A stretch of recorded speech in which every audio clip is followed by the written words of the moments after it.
ఆయన ఇస్తున్న గొప్ప ధన్యతను బట్టి మన ప్రభువుని ఎంతైనా మనం స్తుతించవలసిన వారమై ఉన్నాము. ఈ యొక్క ఆదివారం ప్రార్థనలో మనము యేసయ్య నామాన్ని బాహాటంగా కనపరిచే వారిగా ఉండాలి. దేవుని స్తుతించి కనపరిచే వారిగా ఉండాలి. ఆయన తేజో మహిమను పొందుకున్న వారిగా మనం ఉండాలి. ఆయన మహిమ చేత మనం నింపబడాలి. అనేక స్థలాల్లో దేవునికి మహిమ తెచ్చేవారిగా మనం ఉండాలి. హల్లెలూయా, హల్లెలూయా.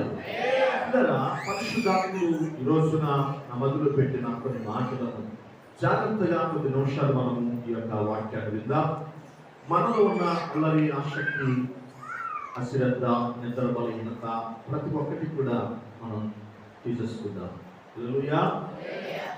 పిల్లరా, ఈ యొక్క వారమంతా కూడా ఈ వాతావరణం అనుకూలత, ఈ ప్రతికూలత కొద్దిపాటి ఇబ్బందులను మనకు కలిగిస్తూ ఉంది. అయినప్పటికీ ప్రభు మనకు చక్కని ఆధిక్యతనిస్తూ ఉన్నాడు. హల్లెలూయా. మరి ఈ యొక్క వాతావరణ ప్రతికూలతను బట్టి మరి మన సంఘంలో కానివ్వండి, చాలా చోట్ల మరి ప్రజలకు బలహీనతలు, జ్వరాలు, ఇబ్బందులు, సమస్యలు ఇవన్నీ రావడం మనం చూస్తున్నాం. మీరందరూ వారి కొరకు ప్రార్థించేవారిగా ఉన్నారు. హల్లెలూయా. రెండవదిగా ఈ యొక్క ఎడతెరిపి లేకుండా కురుస్తున్న ఈ యొక్క వర్షం కొన్ని చోట్ల మరి చాలా తీవ్రతను కలిగిస్తూ ఉన్నాయి. వరదలు, కొన్ని చోట్ల కరెంటు లేకపోవడం, అలాగే కొన్ని చోట్ల కొన్ని ఇబ్బందులు, అంతరాయాలు కలగడం, కొన్ని చోట్ల మరి సహాయం లేక అలలాడే పరిస్థితులు కూడా మనం చూస్తున్నాం. అటు వారి వరకు కూడా మనం ప్రార్థించాలి. ఎందుకంటే మనము అసలు ఎన్ని ప్రతికూలతలు వస్తున్నాయి.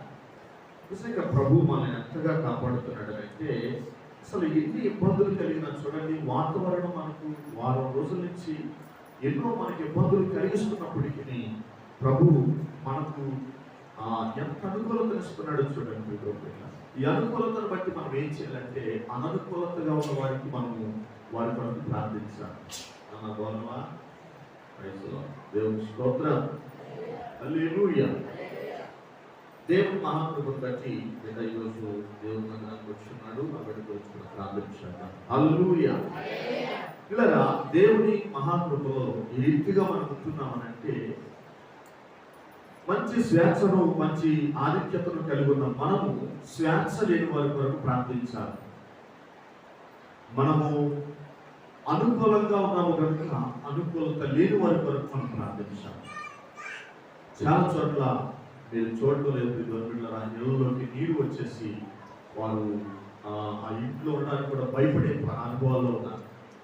కానీ దేవుని మహాకృప మనకు చాలా గొప్ప ధన్యత. అసలు ఎంత కృప అంటే, దేవుడు మనకి ఇచ్చిన కృప చాలా గొప్ప కృప.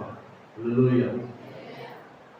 ఆయన ఇచ్చిన కృపను బట్టి కొంతమంది దేవునికి భయభక్తులు కలుగుతున్నారు, కానీ కొంతమంది అయితే మరీ దారుణంగా బలి తెగించి తిరిగేవారుగా ఉంటూ ఉన్నారు. ఇందులో మళ్ళా క్రైస్తవ బిడ్డలు కూడా ఉన్నారు. అసలు క్రైస్తవేతరుల కంటే క్రైస్తవ బిడ్డలే చాలా మంది దేవుడు అంటే భయం లేకుండా బ్రతికే వాళ్ళు చాలా మంది ఉన్నారు. హల్లెలూయా. దేవుడు అంటే మనము లక్ష్యము లేకుండా బ్రతికితే కనుక మన జీవితాలకు కూడా దేవుడు లెక్క చేయకుండా ఉంటాడనే సత్యాన్ని మనం గమనించాలి. ఈరోజు ఆదివారం ఆరాధన ఎంతమంది జ్ఞాపకం ఉందండి? ఎంత మంచి విషయాలు ప్రభు మనకిస్తే, ఈరోజు చక్కగా ఈ చలచలగా మన అనుభవాలు బట్టి వేడివేడిగా వండుకుని తినడానికి మనకి దేవుడి అవకాశం ఇచ్చింది. ఇంత చక్కని ఆధిక్యత మనం పొందుతున్నామని అంటే, మరి చక్కగా రూట్గా మంచిగా సమకూర్చుకుని హ్యాపీగా టీవీలు పెట్టుకుని చూడడానికండి కాదండి. ఈ యొక్క మంచి అర్హతను పొందుకున్నామనంటే ప్రభువుని కనపరచడానికి. ప్రభువుని కనపరిచే నీవు ఇంకా నీ ఆత్మీయ జీవితాన్ని ఇష్టానుసారంగా లోకాన్ని వాళ్ళకి అప్పగిస్తున్నావు. నరకము సంసిద్ధంగా ఉంది, జాగ్రత్తగా ఉండాలి. హల్లెలూయా. పిల్లరా, ఇక వాక్యంలోకి వెళదాం. జాగ్రత్తగా ప్రభు మనతో మాట్లాడుతున్న కొన్ని సంగతులను మనం జాగ్రత్తగా విందాం. నేను కొంత సందేశాన్ని మీకు అందిస్తాను. జాగ్రత్తగా ఈ మాటల నుంచి ప్రభు ఈ పూట మనతో ఏం మాట్లాడుతున్నారని ఈ వాక్యాన్ని బట్టి మీరు శ్రద్ధ వహించాలని ప్రభు పేరు నేను తెలియజేస్తున్నాను. హల్లెలూయా. చెప్తామా? హల్లెలూయా. పిల్లరా, మనందరికీ చాలా చాలా సుపరిచితమైన వాక్యం, అధ్యాయం వచనాలు. కీర్తన గ్రంథము 23వ కీర్తన భాగాన్ని మనం చదువుదాం. 23వ కీర్తన భాగము 4వ చరణాన్ని మనం జాగ్రత్తగా చదువుదాం. గాఢాంధకారపు లోయలో నేను సంచరించున్నాను, ఏ అపాయమునకు భయపడను. నీ దుఃఖకరయు నీ దండము నన్ను ఆదరించును. దేవునికి స్తోత్రం. హల్లెలూయా, హల్లెలూయా. ఈ చరణంలో నుంచి ప్రభువు మనతో ఈ పూట మాట్లాడును గాక. ఆమేన్, హల్లెలూయా. భక్తుడు ఒక శ్రేష్టమైన గీతం రాసుకున్నాడు. అతని యొక్క ఆత్మీయ జీవితంలో ఒక స్థిర స్థాయిలో అతని జీవితం అంతా కూడా, అతని బ్రతుకు దినములన్నీ కూడా స్థిర స్థాయిలో ఉండిపోయే ఒక కీర్తన. దేవుడు అతనికి చేసిన మేలులను బట్టి ఈ కీర్తన రాసుకున్నాడు భక్తుడు. దేవుని స్తోత్రం కలుగునుగా. హల్లెలూయా. అయితే దేవుడు చేసిన మేలు ఏంటి అని మనం ఆలోచన చేస్తే, పైనుంచి మనం చదివి యెహోవా నా కాపరి, నాకు నీళ్లు కలగదు, పచ్చికల చోట్ల ఆయన పరిణించును, శాంతికరమైన జలం ఎదురను నడిపించును, నా ప్రాణమును కాయ శాంతించును, తన నామమును బట్టి నీతి మార్గంలో నడిపించును. దేవునికి స్తోత్రం కలుగునుగా. ఇప్పుడు పైనుంచి 3 చరణాల వరకు కూడా ఎంత హ్యాపీగా ఉన్నాయండి మాటలు. ఇవి వచ్చేది ఎంత బాగున్నాయి. పైనుంచి 3 చరణాల వరకు ఎంత బాగున్నాయి అంటే, సాఫీగా వెళ్ళిపోతుంది లైఫ్, సాఫీగా జరిగిపోతుంది జీవితం. ఏ భయం లేదు, ఏ డోకా లేదు, ఏ ఇబ్బంది లేదు, ఏ సమస్య లేదు, ఏ ప్రతికూలత లేదు, ఏ ఇబ్బంది లేదు. వాతావరణం అంతా కూడా చాలా అనుకూలంగా ఉంది. కానీ 4 చరణం వచ్చినప్పటికీ చాలా దారుణంగా మారిపోతుంది పరిస్థితి. దేవుని స్తోత్రం కలుగుతుంది. హల్లెలూయా. 3 చరణాలు అతని జీవితంలో ఎంత అద్భుతంగా ఉన్నాయో చూడండి. పైనుంచి మనం చదివితే అక్కడ యెహోవా కాపరిగా ఉండి అతని పట్ల చేసిన కార్యాలు ఎలాంటివో అక్కడ తెలియజేస్తూ ఉన్నాడు, అక్కడ బోధిస్తూ ఉన్నాడు, చెప్పుకుంటూ ఉన్నాడు, అనేకులకు కనబరుస్తూ ఉన్నాడు. నా జీవితం ఇదిగో ఈ విధంగా సాఫీగా ముందుకెళ్ళిపోతుందని ఒక సాక్ష్యాన్ని వెలువరుస్తూ ఉన్నాడు. సాక్ష్యంలో సడన్గా మార్పు కలిగింది. దేవుని స్తోత్రం కలుగుతారు. ఏంటి జరిగిన మార్పు అంటే, సంతోషంగా, ఆనందంగా, అద్భుతంగా, ఆశ్చర్యకరంగా జరిగిపోతున్న జీవితంలో సడన్ గా ఒక లోయ తగిలిందంట. దేవుని స్తోత్రం కలుగుతుంది. లోయ తగిలిందంట. లోయ శ్రమలకు సాదృశ్యం. హల్లెలూయా. లోయ కష్టములకు సాదృశ్యం. లోయ చింతకు, వేదనకు సాదృశ్యం. లోయ ప్రతికూలతకు, లోయ భయానిక పరిస్థితులకు సాదృశ్యం. ఇదిగో భక్తుడు చెబుతా ఉన్నాడు, యెహోవా నా కాపరి, నాకు లేమి కలగదు. హల్లెలూయా.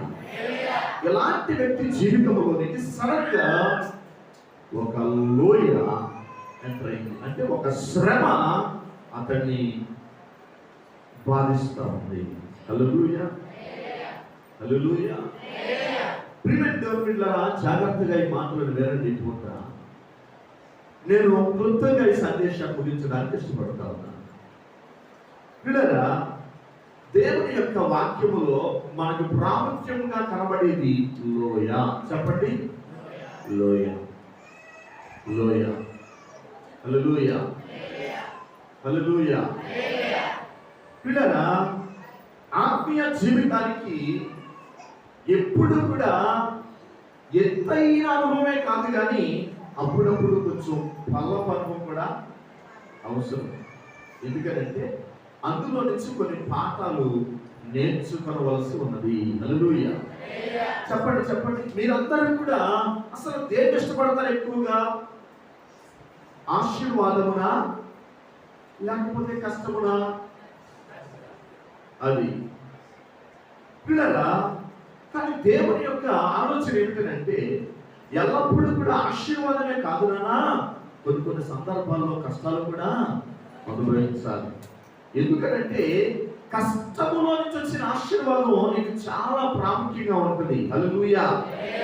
కష్టములో నుంచి వచ్చిన ఆ నింపుదల, కష్టములో నుంచి నీకు నీకు వచ్చిన ఆ గొప్ప ధన్యత, కష్టంలో నుంచి నీకు వచ్చిన ఆదరణ, కష్టంలో నుంచి నీకు వచ్చిన సంతోషం, అది వేల కట్టలేనిది, కోట్ల రూపాయలతో సమానమైనది. హల్లెలూయా, హల్లెలూయా. ఇదిగో భక్తుని జీవితం మన ముందుంది. ఈ పూట ఎలాగో తెలుసా? ఒక ఉన్నతమైన స్థాయిలో, ఒక గొప్ప అనుభూతిలో, అన్ని విధాలుగా ఫుల్ఫిల్ చేయబడి, నింపబడి, ధన్యతలకు సూచనగా ఉన్న జీవితము కాస్త కొద్దిసేపటికి లోయలోకి రాబోతా ఉంది, లోయలోకి వచ్చింది. హల్లెలూయా, హల్లెలూయా. ఇప్పుడు దేవుని యొక్క వాక్యం ఏంటంటే, లోయ గుండగా నడిపించబడతారు నీ జీవితమును గురించి దేవుని ఉద్దేశం ఏంటి? దేవుని స్తోత్రం కలుగునుగా. క్రైస్తవ జన్మ ఈ లైవ్ ద్వారా వింటున్న వారులారా, అలాగే ఇక్కడ కూర్చుని వెళ్ళారా, ఈ మౌత్ శబ్దం ద్వారా వింటున్న నా ప్రియమైన దేవుని బిడ్డలారా, వాక్యం ఏం చెప్పారు?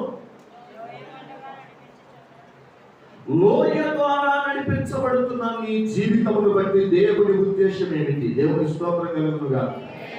హల్లెలూయా, హల్లెలూయా. ప్రియమైన దేవుని బిడ్డ, ఈ లోయ అనుభవంలో నువ్వు ఏమైనా కోల్పోవచ్చు. అది ఆరోగ్యం అవ్వచ్చు, మనశ్శాంతి అవ్వచ్చు, నెమ్మది లేకపోవచ్చు, ఆస్తిని కోల్పోవచ్చు, ఆరోగ్యాన్ని కోల్పోవచ్చు, బంధువులను కోల్పోవచ్చు, ఇంటి విరిగి పరివారం కోల్పోవచ్చు, స్నేహితులను కోల్పోవచ్చు. అయినా దేవుని ఉద్దేశం ఏదో ఉంది. హల్లెలూయా, హల్లెలూయా. దేవుని ఉద్దేశం ఏదో ఉంది. దాని కొరకు నీవు లోయలోనికి వెళ్ళవలసి ఉన్నది. హల్లెలూయా, హల్లెలూయా. లోయ గుండా నడిపించబడుతున్న దాని జీవితం అయితే దాని వెనక ఏదో దేవుని ఉద్దేశం ఉంది. ప్రియ దేవుని బిడ్డ, ఈ సందేశం నీకు కాకపోవచ్చు, లైవ్ లో ఉన్న వారికేమో ఈ సందేశం లైవ్ లో ఉన్న వారికి కాకపోవచ్చు. ఒకవేళ వెలుపట వింటున్న వారి జీవితం కొరకేమో, లేక ఈ సందేశము ఈ స్థలములో ఎవరైనా ఉంటే వారి కొరకేమో పట్టుకునండి పూట. హల్లెలూయా. లోయ గుండా నడిపించబడుతున్న ఈ జీవితం అయితే ఏదో ఒక ఉద్దేశం దేవుడు కలిగి ఉన్నాడు నీ పట్ల. హల్లెలూయా, హల్లెలూయా. ఇక్కడ అంటున్నాడు కదా, యెహోవా నా కాపరి, బానే ఉంది. నాకు లేమి కలగదు, బానే ఉంది. పచ్చికల చోట నన్ను నడిపించున్నాడు, బానే ఉంది. శాంతికరమైన జాములందు నన్ను నడిపించున్నాడు, బానే ఉంది. ఇక్కడ వరకు బానే ఉంది సాఫీగా జీవితం. కానీ ఇప్పుడు ఎందుకు ఒక లోయ ఏర్పరచబడతాం. అసలు లోయ దేనికి సూచన? చీకటికి సూచన. లోయ దేనికి సూచన? అంధకారానికి సూచన. లోయ దేనికి సూచన? శ్రమలకు సూచన. లోయ దేనికి సూచన? కష్టాలకు, నిందలకు, ప్రతికూలతలకు సూచన. లోయ దేనికి సూచన అంటే వాటి మీద సూచన. ఎందుకో ఈ కష్టం, ఎందుకో ఈ వాటమి, ఎందుకో ఈ భయం, ఎందుకో ఈ ప్రతికూలత, ఎందుకో ఈ యొక్క సమస్య అని అంటే దాని వెనకాల దేవుని ఉద్దేశం ఉంది. దేవుని స్తోత్రం కలుగుతుంది. హల్లెలూయా. దేవుని ఉద్దేశం ఉంది. నా ప్రియమైన తల్లి, చెల్లి, బిడ్డలారా, అన్న, తమ్ముడు, లోయ గుండా వెళుతున్న నీ జీవితం వెనక నా దేవుని ఉద్దేశం మీద ఉంది. హల్లెలూయా. ఈ మధ్యకాల సమయంలో ఈ మాట్లాడుతున్న ప్రియమైన దేవుని బిడ్డలారా, తల్లి, చెల్లి, ఇప్పుడు ఈ స్థలానికి ఎలా వచ్చావో, ఇప్పుడు ఈ స్థలంలో ఏ విధంగా నువ్వు ఆలోచన చేస్తున్నావో, నా ప్రభు ఈ పూట నీతో మాట్లాడుతున్నాడు. భయపడొద్దు. గాఢంధకారం నుంచి భయపడొద్దు. హల్లెలూయా. గాఢంధకారం నీకు ఎదురవుతుందా? భయపడొద్దు. ఇప్పుడు వరకు సాగిగా సాగిపోయింది జీవితం. అమ్మో, ఈ కష్టాన్ని నేను తట్టుకోలేకపోతే అనుకుంటున్నావా? లేదు, ఆ కష్టం వెనకాల ఏదో ఒక దేవుని ఉద్దేశం ఉంది. హల్లెలూయా. తమ్ముడు, ఆ కష్టం వెనకాల ఏదో ఒక ఉద్దేశం ఉంది, దేవుని ఉద్దేశం. ఆ ఉద్దేశం ఎప్పుడు బయలుపరచబడుతుందో అప్పుడు నీవు అసలు నీ జీవితాన్ని ఊహించుకోలేవు. ఊహించని రీతిగా మారిపోతుంది నీ జీవితం. హల్లెలూయా, హల్లెలూయా. లోయ గుండెగా నడిపించబడుతున్న మన జీవితాల పట్ల దేవుని ఉద్దేశం ఏదో ఉంది. ఆ ఉద్దేశం కొరకు ఒకవేళ నువ్వేదైనా నష్టపోతున్నావా, పర్వాలే, ఆ ఉద్దేశం కొరకు ఏదైనా పాడైపోతున్న జీవితంలో పర్వాలే, ఆ ఉద్దేశం కొరకు ఎవరి ఉద్దేశం? దేవుని ఉద్దేశం. దేవుని ఉద్దేశం కొరకు నీ ఆత్మీయ జీవితంలో కష్టాలు అనిపిస్తున్నావా, భరించు. ఆత్మీయ జీవితంలో కోల్పోతున్నావా, కోల్పో. ఆత్మీయ జీవితంలో నెమ్మది లేకపోతుందా, నెమ్మది లేకపోయినా పర్వాలే, ధైర్యంగా ఉండు. హల్లెలూయా, హల్లెలూయా. ఈ పూట ప్రభా నేనేం చెప్పాలి నీ మందిరంలో, నీ ప్రజలకు నేను బోధించాలి అని నేను ఉదయకాలం దేవుని సముఖములో వంటి ప్రార్థిస్తూ ఉన్నప్పుడు దేవుడు నాకు బయలుపరిచిన మాట లోయ. లోయ, హల్లెలూయా. లోయ అంటే, లోయ అంటే మనం దేని గురించి మాట్లాడాలి అంటే వెంటనే నాకు 23వ కీర్తన నాకు ప్రేరేపణకు వస్తూ ఉంది. వెంటనే బైబిల్ నా ప్రార్థన గురించి బైబిల్ తీసినాక ఇందులో నుంచి ప్రభు మాట్లాడమని ప్రేరేపించాడు. అదే ఈ పూట మీ ముందు పెడతా ఉన్నాను, జాగ్రత్తగా వినండి. దేవుని మందిరానికి వచ్చినప్పుడు ఎందుకు అంత అశ్రద్ధగా ఉంటున్నారు మీరు? మిమ్మల్ని ఏం అనలేము పెట్టాను. మీకు మీరే తెలుసుకోవాలి, మీకు మీరే జాగ్రత్త పడాలి, మీకు మీరే ఆలోచించుకోవాలి. మీరు పెద్దవాళ్ళు, చిన్నవారు కాదు. చాలా జాగ్రత్తగా వినాలి దేవుని యొక్క వాక్యాన్ని, చాలా అశ్రద్ధగా వింటున్నాను. పరిశుద్ధాత్ముడు స్వరపడుతున్నప్పుడు వీలు కలిగించండి. పరిశుద్ధాత్ముడు మీలో కార్యం జరిగించాలనుకుంటున్నప్పుడు వీలు కలిగించండి. పరిశుద్ధాత్ముడు మీలో నూతన క్రియ జరిగించాలని అనుకుంటున్నప్పుడు మీరు సిద్ధంగా ఉండండి. లేకపోతే మీ బ్రతుకులు ఎవరు మార్చలేరు. ఖచ్చితంగా మీ బ్రతుకు నరకం సిద్ధంగా ఉంది. అది జ్ఞాపకం పెట్టుకోండి. భక్తి చేసి కూడా నష్టపోతావా? భక్తి చేయక నష్టపోతున్నారు చాలా మంది. మరి భక్తి చేసి కూడా ఆదివారం ప్రార్థనకు వచ్చి కూడా నష్టపోతావా? నీకు దేవుని రాజ్యం ఉందా? దేవుని వాక్య ముఖాంతంలో వెళితే నీకు దేవుని రాజ్యం ఉందో లేదో తెస్తే నీకు అర్థమైపోతుంది. హలో, వినాలి, ప్రతి ఒక్కరు వినాలి. మీరు కూర్చోవద్దు, నేను చెప్తాను మీకు అప్పుడు నిలబడాలి. మీరు నిలబడే ఉండండి, పర్వాలేదు. అందరూ నిలబడే ఉండండి నా వాక్యం అయ్యేదాన్ని. హల్లెలూయా. పిల్లరా, భక్తుడు అంటున్నాడు, గాఢాంధకారపు లోయలలో నేను సంచరించున్నాను, ఏ అపాయములకు నేను భయపడను, భయపడను. హల్లెలూయా. లోయ ఏం చెప్పిన వాక్యాంశం? లోయ. లోయనా ఇంకేం చెప్పారా? లోయ గుండగా నడిపించబడుతున్న నీ జీవితం పట్ల దేవుని ఉద్దేశమేదో ఉంది. అదే మన వాక్యాంశం. హల్లెలూయా. పిల్లరా, ఈ ఉదయకాల సమయంలో ప్రభు మనతో మాట్లాడుతున్నాడు. లోయ దేనికి సూచనగా ఉందంటే కష్టానికి, నష్టానికి, ప్రతికూలతకు, కన్నిటికి, దుఃఖానికి, ఇబ్బందులకు, ఎన్నో సమస్యలకు సూచనగా ఉంది. కానీ ఎందుకో ప్రభు ఆ సమస్యల్లోనే నీకు ఏదో పాఠం నేర్పించబోతా ఉన్నాడు. హల్లెలూయా. కానీ ఎందుకో ప్రభు ఆ యొక్క ప్రతికూలతలోనే నీతో ఏదో మాట్లాడబోతున్నాడు ఆయన. హల్లెలూయా. ఎందుకో నా ప్రభు ఆ యొక్క ఇబ్బందుల్లోనే నీతో ఏదో మాట్లాడబోతున్నాడు ఆయన. దేవునికి స్తోత్రం కలుగునుగాక. హల్లెలూయా, హల్లెలూయా. జాగ్రత్తగా గమనించండి. లోయ, లోయ ఒంటరితనమునకు సూచన. చెప్పండి, ఒంటరితనమునకు సూచన. లోయ ఒంటరితనమునకు సూచన. అప్పటి వరకు ఇతడు ప్రజల్లో ఉన్నాడు, అప్పటి వరకు ఇతడు రాజుగా ఉన్నాడు, అప్పటి వరకు ఇతడు సైన్య సమూహంతో ఉన్నాడు, అప్పటి వరకు ఇతడు దేశమంతా కీర్తి ప్రకటించబడుతూ ఉంది, బోధించబడుతుంది, చెప్పుకుంటున్నారు. కానీ ఎందుకో ఒంటరి వాడైపోయాడు. దేవుని స్తోత్రం కలుగునుగా. హల్లెలూయా, హల్లెలూయా. దేవుని బిడ్డలారా, గాఢాంధకారపు లోయ నెంబర్ 1 ఒంటరి స్థితి. ఏంటండి? ఒంటరి స్థితి. ఇప్పుడు చెబుతున్నాను నా ప్రియమైన దేవుని బిడ్డలారా, గాఢాంధకారపు లోయలోనికి నా ప్రభు ఎందుకు తీసుకెళ్తున్నాడంటే నీవు ఒంటరి వాడమైపోవాలి. దేవునికి స్తోత్రం కలుగునుగాక.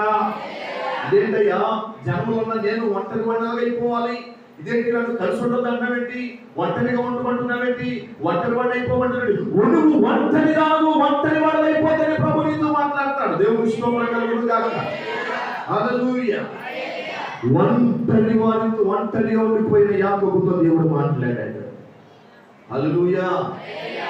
లోయ ఒంటరితనమును సూచిస్తా ఉంది. చెప్పండి, ఒంటరితనమును చూపిస్తా ఉంది. కష్టాలు ఉండగా, నష్టాలు ఉండగా, శ్రమలు ఉండగా నడిపిస్తున్న నిన్ను నా ప్రభు ఒంటరిగా ఆయన యొద్దకు రమ్మని పిలుస్తా ఉన్నాడు. హల్లెలూయా. నీ దుఃఖం పోవాలనంటే, నీ సమస్య పోవాలనంటే, నీ ప్రతికూలత పోవాలనంటే, నీ ఇబ్బందులు ఇరుకులు పోవాలనంటే, నీ మీద నిందలు అవమానాలు పోవాలనంటే నువ్వు ఒంటరి వాడమైపోవాలి. దేవునికి స్తోత్రం కలుగునుగా. వారిలో ఒంటరైన వాడు 1000 మంది ఎదురు, ఎన్నిక లేని వాడు బలమైన జనములు. క్రమశిక్షణ కలిగిన సంఘం ఇది. హలో, ఎప్పుడు పడినప్పుడు వద్దాం, ఇప్పుడు పడినప్పుడు పోతాం అనుకుంటే రామవంశం దగ్గరికి ఎవరైనా సరే, ఇది చాలా క్రమశిక్షణ కలిగిన స్థలం. హల్లెలూయా, హల్లెలూయా. గమనించండి, ఎందుకు ఒంటరైపోవాలి? ఎందుకు ఒంటరైపోవాలి? నువ్వు దేవునితో మాట్లాడటకు ఒంటరి వాడమైపోవాలి, ఒంటరి దానివైపోవాలి. ఏదో ఒక రాత్రి ఒంటరిగా నువ్వు ప్రార్థన చేసిన అనుభవికుందా? ఏదో ఒక కొన్ని రోజులు ఒంటరిగా ప్రార్థన చేసిన అనుభవికుందా? ఇదిగో మూల గదిలో ఒంటరిగా నువ్వు ఒక్కదానివే, నీ ఒక్కడివే యేసయ్యతో మాట్లాడిన ఆ సంభాషణ, ఆ సందర్భం నీకుందా? ఉంటే కనుక ఇదిగో భక్తుడు అంటున్నాడు, నేను దేనికి భయపడను. ఎందుకు భయపడని చెప్తున్నాడు? తగిలిందేమో గాఢాంధకారపు లోయ కింద అంటున్నాడు, దానికి కూడా నేను. ఎవరున్నారు లోయలో? ఎవరున్నారు లోయలో? నిరీక్షణకు ఆధారము కలిగించిన దేవుడు ఉన్నాడు. హల్లెలూయా, హల్లెలూయా, హల్లెలూయా. ఒంటరి వారం అయిపోవాలి కొన్ని సందర్భాల్లో.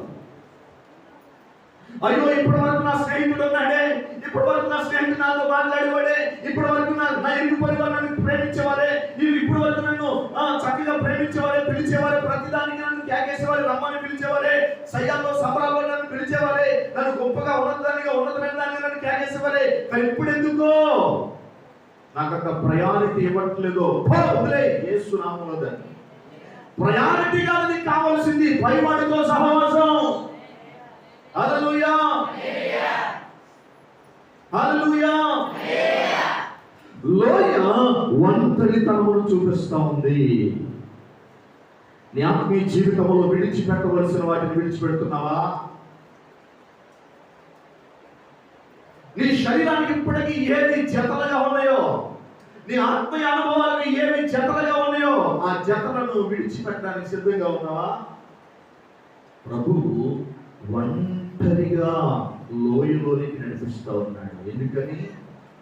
ఎందుకని ప్రభు ఆ వ్యక్తితో మాట్లాడుతుంది.